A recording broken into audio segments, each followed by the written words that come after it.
6 ways to deal with selfish people. Hi guys, welcome to my 3-series video about selfish people and how to deal with selfish people. This is the second video of this series, which is called 6 ways to deal with selfish people. In the first video, we spoke about the truth about selfish people and 3 reasons behind their actions. If you did not see it, the link is in the video description. The first video is very important. When you know 3 reasons why people are selfish, it will be much easier for you to understand their behavior in order to protect yourself from their selfish actions. No one has the right to treat you disrespectfully. Your thoughts and ideas deserve to be spoken, and your interests deserve to be heard and acknowledged. So today we're talking about healthy boundaries and what to do when people act selfish and rude. I'm going to share with you 6 tips, and the final one is the most important one. So make sure to watch this video till the end. Before we start, my name is Elena Semenek. I'm a psychologist and a life coach. This is my YouTube channel, Psychology of Happiness. Welcome. On this channel, I help you to boost your self-esteem, to overcome your insecurities, and to create loving, profound relationships. My mission is to help you to be happy and enjoy your life. So every week I release a new video about self-esteem, relationships, anxieties, limiting beliefs, and all other essential topics that will guide you to be happy and manifest your dreams. If you're new to my channel, subscribe so you won't miss my next video on another important topic. Okay, let's start talking about 6 ways to deal with selfish people. The first way to deal with a selfish person is to understand what type of relationship you want to have with this person in the future. Let's say if this person is a stranger, let's say a guy who went ahead of you in the checkout line. My advice is not to waste your energy and your time on this selfish person. Criticism can make this guy angry, and any comments might make him rude and cold towards you. In the best scenario, he will try to blame you, defending himself. He might say that he did not see you because you were standing a few feet away, or because you were looking at the magazine, or some other nonsense excuse. So instead of an apology, you are likely to be accused for something being wrong with you and that it's completely your fault. If this person acts disrespectfully with strangers over such a small thing, who will get to the cashier first, just imagine how he behaves with his friends and family. If rudeness is his way of communication, then why would you even talk to this person? He probably won't change because of your comment, but he may ruin your day and make you feel even worse. So if you're not in a rush and can wait for an extra 5-10 minutes, don't even bother. There is a proverb: if it smells fishy, then it must be fish. If you don't want your hands to smell like a fish, don't touch it. So don't touch this person unless you're in a rush and have some emergency and can't let him go in front of you. If you like this video so far, please give me a like. And before I share the second way to deal with selfish people, if you are in a difficult situation and need my professional advice, pause the video right now and type your question in the comments. This is a great opportunity for you to receive my professional guidance free of cost. So be brave. If you don't ask, I can't help. That's why you must share your question in the comments. And remember that your happiness depends on you, and I'm here for you. So type your question in the comments. And if you're new to my channel, I have a gift for you. I would like to send you 5 free self-development webinars, 5 free guided meditations, and 5 free healing exercises. Just check the link in the video description or visit elenasemenek.com/free. Let's get back to today's topic. The second way to deal with a selfish person is to make someone with authority to do it for you. This method will work great if as the selfish person is your coworker or a client. Example: imagine a situation. An angry client is calling you and complain about the product. You go through the script of handling a client's concerns, but the client is not even letting you help him. Instead of waiting for the client to request talking to a supervisor, tell the client that you want to address this issue to a supervisor yourself, and you must put him on a short hold. Tell your supervisor about the problem and let them deal with this person. If your supervisor is not available, tell the client that you recorded his message and will notify the manager as soon as you can. Another example: if your coworker is a selfish person who constantly disrespects your opinion or interferes with your work, talk to your manager or submit a written complaint about this person. Tell your manager that this person creates a stressful environment that affects the work productivity of the whole team. If this person is selfish, he is not selfish with you. He is selfish with everyone else too. Your boss is paying you money. They don't want you to be distracted from your job. When you are distracted and not doing your job, the company is losing money.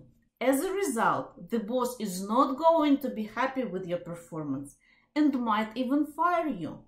So, if someone is making it harder for you to perform your job, then let the authority figure deal with that person. Do not think that you're doing something wrong by reporting about your coworkers' unprofessionalism. You're not complaining. You are protecting your own boundaries. You're protecting yourself from this person. You're trying to improve your productivity at work, and you're protecting your company's interests as well. Work and friendship are 2 different parts of your life. You come to work to make money and not to make friends. If you have some friends at work, that's good, but don't forget about your priorities.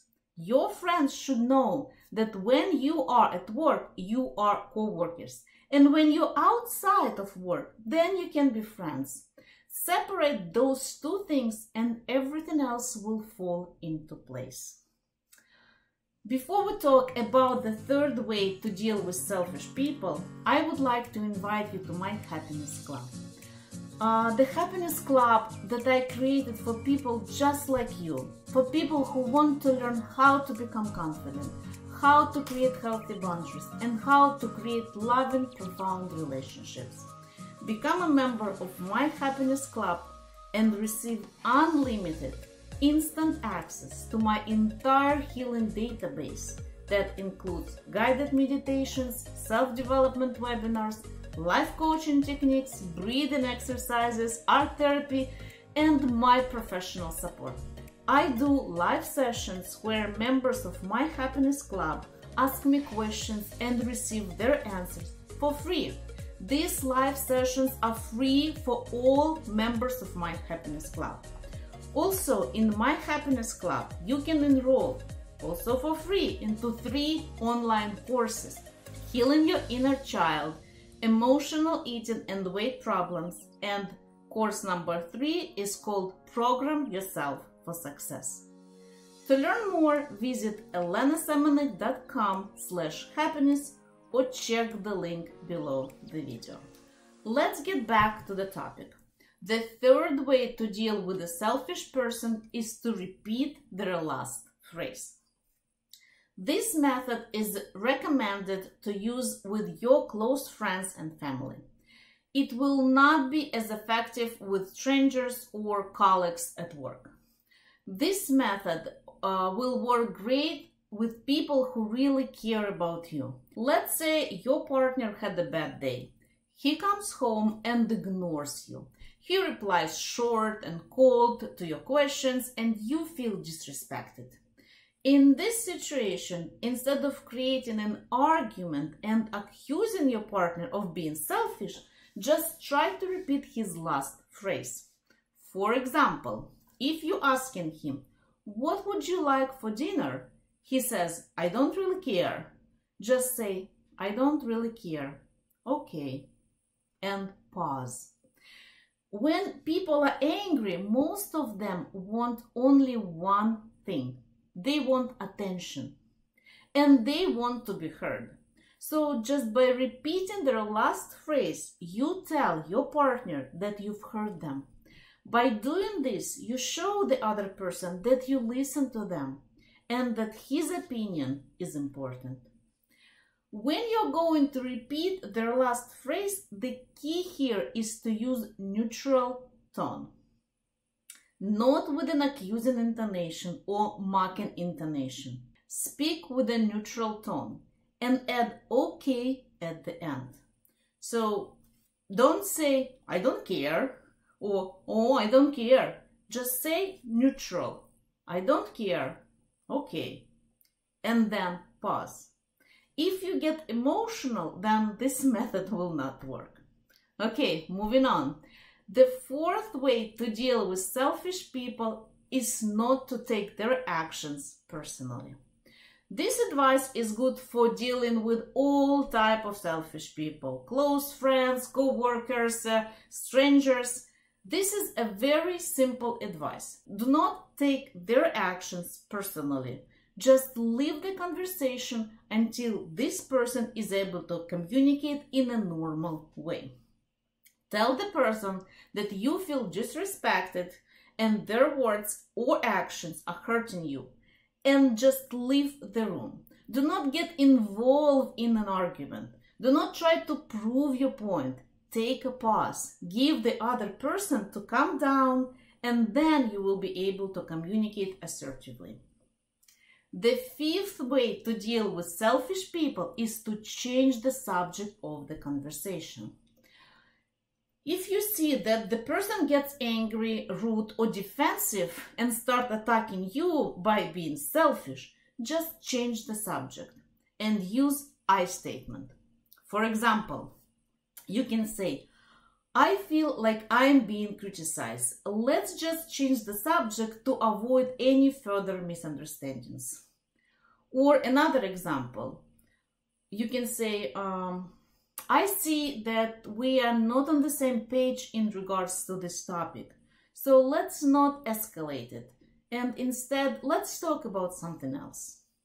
By the way, I teach these golden communication phrases in my online course, Program Yourself for Success. I also give a lot of examples of I statements. So whoever wants to communicate successfully in any situation, check my online course, Program Yourself for Success. The link is in the video description. And finally, the most important tip, the sixth way to deal with selfish people, is to understand what they really want. If you care about the person and want to work on your relationship, then this advice is for you. But first, very important, make sure that the other person is also willing to work on your relationship. And it is not always you who sacrifices your own interest for the sake of keeping this relationship alive. All selfish people are craving for attention and love. It does not seem like they do, but this is the truth. They all are craving for attention and love. So again, watch my first video of this series entitled "The Truth About Selfish People." I'm going to leave the link somewhere here and in the video description. So, all selfish people are dying for attention. When they are talking to you, try to separate their emotions from their words and try to figure out what they're really trying to communicate. what does this person really want? If this is your partner who came from work in a bad mood, maybe he wants to be left alone. Or maybe the opposite. Maybe he wants you to ask him what's really bothering him. Or maybe he just wants to have his dinner, to relax a little bit, and then you can talk. The key here is not to get emotional. Just understand that this person is really vulnerable, even if he or she is ignoring your question or pretending that they don't hear you. This is not an easy method, and as I said at the beginning, make sure that the other person is also willing to work on your relationship. If it's always you who is taking an extra step to save your relationship, then unfortunately this advice is not going to work for you. If the other person never tries to work on himself or the relationship, then this is a toxic relationship. I'm sorry, but this is the truth. So be honest with yourself. Are you protecting a selfish narcissist who cares only about his own interests? Or does he really care about you and just having a hard time communicating his feelings? There are 2 more videos waiting for you. The truth about selfish people and how to be selfish, or 8 rules of self-love. Look for the links in the video description. And if you want to know the secret of creating happy relationships, learn more about my Happiness Club membership. If you need a professional piece of advice, give me your question and I'll give you your answer. Write your questions in the comments. If you don't ask, I won't be able to help. And I'm here for you. So share your feedback, share your topic suggestions, and ask your questions. If this video was helpful, give me a like and share it on your social media. If you want to know how to create a life you can be proud of, enroll into my Happiness Club today. All the links in the video description. Subscribe and I will see you in my next important video. Bye!